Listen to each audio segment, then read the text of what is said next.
Oi, sou a Magda do canal Interiores e Exteriores. Neste episódio, eu e Eva Chest vamos explicar como é trabalhar com um designer de interiores.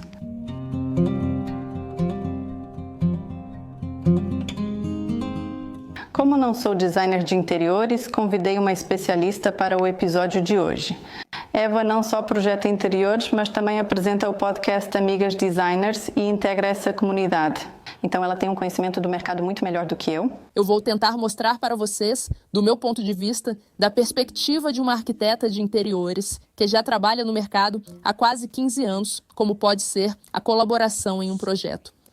Como realmente funciona a colaboração com uma designer de interiores, quais são as formas possíveis e as etapas individuais. Mesmo para mim, ao longo desses 15 anos, a forma de colaboração com o cliente mudou bastante. Entre outras coisas, porque existem diferentes necessidades, orçamentos variados e o cliente também tem diferentes prazos para realizar o seu projeto. Acho que eu começaria pela forma mais ampla de colaboração possível, ou seja, um projeto completo com acompanhamento. Na minha opinião, esse é o serviço mais associado à colaboração com o arquiteto. E ela, às vezes, começa já no momento da escolha dos moradores, da escolha do terreno ou da escolha do projeto da casa unifamiliar. Esse tipo de colaboração dura no mínimo um trimestre, pelo menos comigo, e às vezes se estende até alguns anos. Isso acontece quando estamos apenas considerando a compra de algum imóvel ou analisando, por exemplo, um projeto pronto de casa unifamiliar. E então, desde a preparação da documentação pelo arquiteto, mas em consulta com a designer de interiores, todo esse projeto é realizado. O processo pode se estender até mesmo por vários anos. Esse projeto abrangente certamente deve ser composto por pelo menos 4 etapas, e é assim que eu faço. A primeira etapa serve para conhecer as necessidades do cliente. Esta é a etapa em que devem ser criadas versões alternativas do layout funcional, para mostrar o que realmente pode caber naquele espaço. E uma entrevista detalhada. E o resultado dessa entrevista deve ser um mood board, ou seja, um conceito de estilo e materiais, para que o cliente responda ao arquiteto em que estilo e com que caráter ele quer que o interior seja preparado. Essa etapa também deve incluir um questionário ou uma conversa sobre o orçamento, porque todas as decisões tomadas após essa etapa também vão influenciar no custo de realização do projeto. E para que não surjam inconsistências, divergências ou insatisfação do cliente nas etapas seguintes da execução. Por isso, é importante mencionar o orçamento do cliente e o custo do acabamento interno, de modo geral, nesse estilo e caráter que o cliente deseja. A próxima etapa é realmente visualizar como deve ficar o espaço em questão. Há várias formas de fazer isso. A principal é criar um modelo 3D e mostrar visualizações fotorrealistas, entre outras. Nessa etapa, também vale a pena ver amostras de materiais, conferir alguns elementos de acabamento de interiores ou até mesmo os móveis pessoalmente, para já saber exatamente quais elementos devem aparecer. A próxima etapa é preparar a documentação técnica. São todos os desenhos que permitem que o seu projeto seja realizado por uma equipe profissional de reforma, pelo marceneiro, quando aparecem elementos de decoração de interiores feitos sob medida, como um corrimão para o serralheiro, escadas forjadas. Todas essas coisas devem estar incluídas na documentação técnica. Por fim, o mais importante, na minha opinião, é a preparação para uma lista detalhada de equipamentos, para que o cliente não fique apenas com a visão, mas também com uma receita pronta de como deve ser o interior, o que comprar e o que exatamente deve estar nos ambientes dele. Como podemos continuar com isso? Muito frequentemente, acontece que há também a supervisão da execução, e então a arquiteta permanece com o cliente por mais alguns meses, indo até a obra. Ela ajuda na realização dos pedidos, ajuda a controlar como está o cronograma e o que realmente foi realizado dentro do orçamento. Esse também é um momento que eu gosto, para acrescentar algo sobre a estilização e simplesmente adicionar, eu diria, a cereja do bolo. Como podem ver, há várias etapas. E esse é justamente um projeto de interiores completo, porque isso exige muito tempo tanto do cliente quanto da arquiteta. Às vezes, isso é demais e acaba sendo um serviço caro demais. Por isso, eu acho que em cada etapa você pode ou interromper o serviço ou simplesmente desde o início, optar por um suporte um pouco menor. Um serviço básico que também é oferecido é a ajuda apenas com o layout funcional e a visualização. Às vezes, essas duas informações são suficientes para um cliente mais independente conduzir todo o investimento sozinho. Eu recomendo que, antes mesmo de escolher um designer, você se familiarize com. Além de conhecer seus projetos, é importante entender como esse arquiteto colabora e quais outros serviços oferece. Por exemplo, comigo vocês podem aproveitar um serviço gratuito de orçamento para a realização do projeto, para entender o que cabe no seu orçamento e com quais custos toda a execução vai envolver. Mas outros arquitetos, outras amigas minhas que também projetam interiores, têm vários produtos online que podem ajudar vocês a se prepararem para todo o processo. Estou falando aqui de vários e-books, estou falando de materiais educativos, eu diria, que vão ajudar vocês a cristalizar melhor a sua visão. Esses produtos educativos que vocês podem escolher. Eles são gratuitos ou vão custar muito pouco em relação ao projeto inteiro, mas vão ajudar vocês a se prepararem para todo o processo.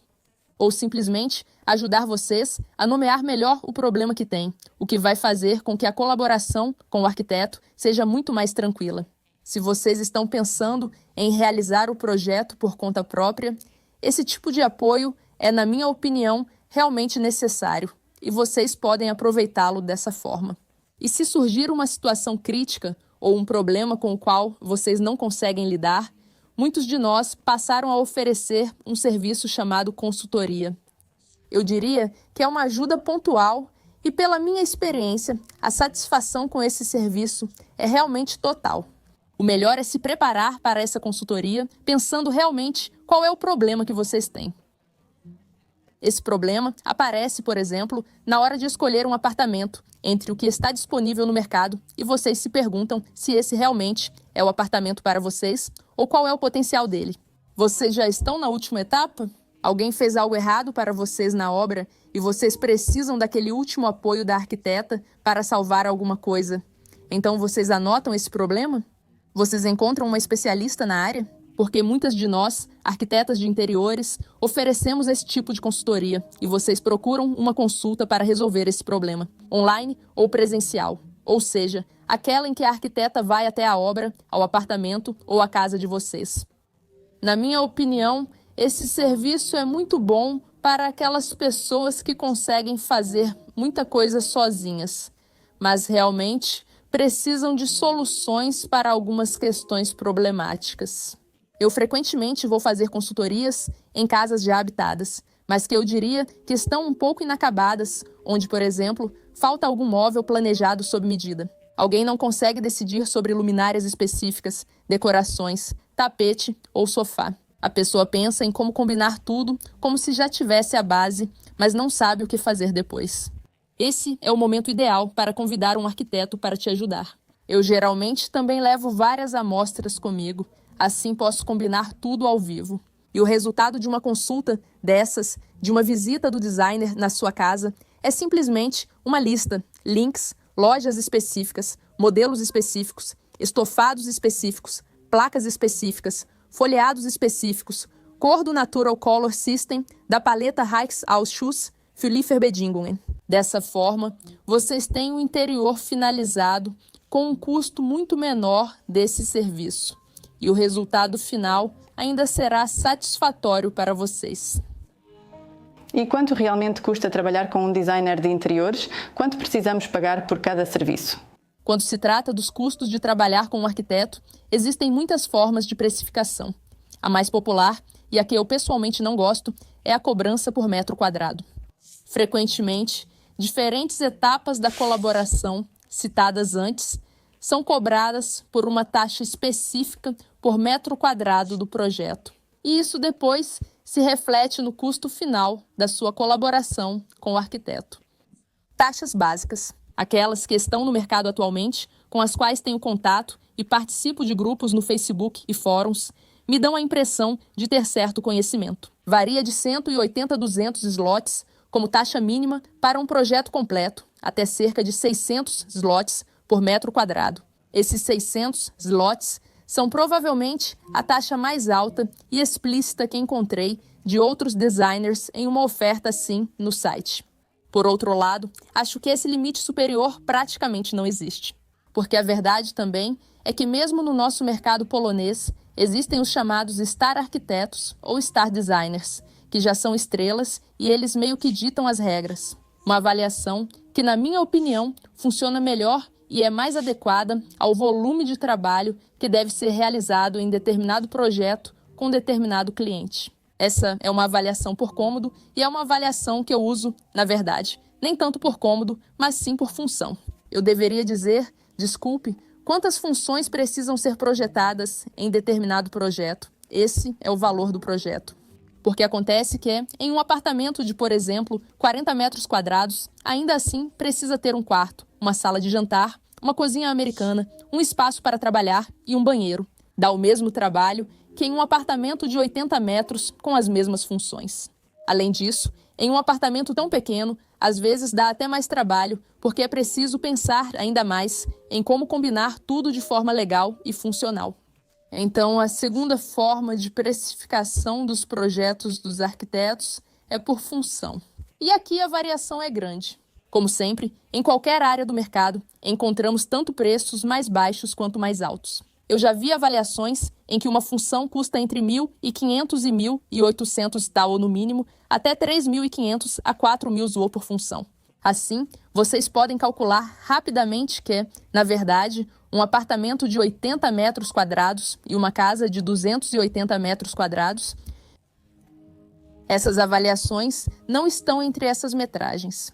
Não é que seja 3 vezes mais, mas, na verdade, o trabalho para o arquiteto, para o projetista, é realmente o mesmo. Outro aspecto interessante das avaliações é o projeto com taxa horária.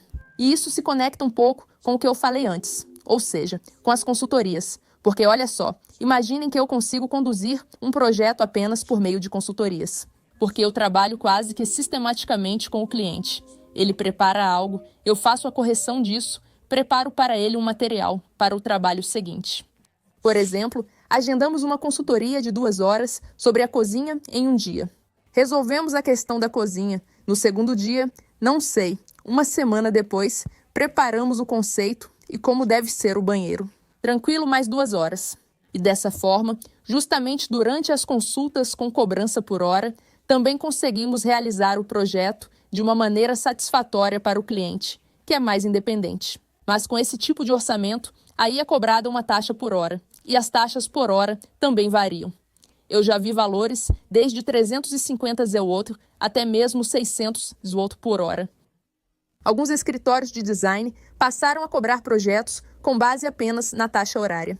Essa taxa horária, nesse caso, com certeza será mais baixa do que para as consultas, porque é calculada para várias semanas e meses de colaboração. E esse método de pagamento é, eu diria, uma novidade. No nosso mercado, ele é mais usado no Ocidente, então ainda estamos aprendendo sobre isso. E os clientes estão aprendendo a confiar nesse tipo de colaboração. E os arquitetos estão aprendendo como implementar isso em seus escritórios. No entanto, esse ainda é um assunto tão novo que não consigo dizer mais nada para vocês. Os designers de interiores trabalham com várias marcas e recebem diferentes descontos. Isso não afeta o andamento do projeto? Não prejudica o cliente? Como isso realmente funciona? Descontos e colaboração entre designers e lojas? Eu diria que esse é um tema muito amplo e posso falar do meu ponto de vista e da minha experiência, como isso funciona. Definitivamente, para mim, como designer, é muito importante ter o maior número possível de lojas e marcas com as quais eu colaboro. Entre outras coisas, porque eu sei que isso absolutamente não vai me limitar em termos de design, localização, preço ou escopo quando se trata de orçamento. Quando eu começo a colaborar com uma marca, também penso se realmente vou usar os projetos deles, ou se já usei os produtos deles em algum projeto antes. E só então eu sei que essa marca vai funcionar para mim, que vou poder continuar recomendando ela. Por que estou falando sobre isso? Entre outras coisas, porque o cliente também deveria conhecer, eu diria, as vantagens de nós, como arquitetas, podermos recomendar uma marca para eles. Ou optar por um produto com descontos especiais, permitindo que ele compre mais barato. Entre outras coisas, porque nós não somos esse tipo de cliente. Isso se chama B2C, ou seja, não somos um cliente único, mas sim um cliente regular de determinado fabricante, de determinado distribuidor. Estamos em contato constante com o atendimento, por exemplo, de uma determinada loja, e realmente podemos resolver muito mais coisas. Cada reclamação, cada devolução, cada descumprimento de prazo, ou até mesmo a pressão para cumprir o prazo, ficará do nosso lado e não do lado do cliente. Um cliente assim, para uma loja dessas, já não é mais um desconhecido, mas sim cliente daquela e daquela designer.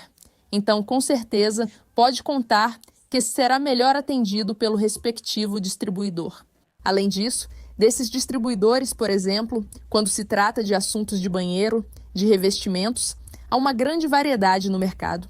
E o fato de um determinado arquiteto trabalhar com apenas um distribuidor, na minha opinião, é mais uma desvantagem do que se ele trabalhasse com 10.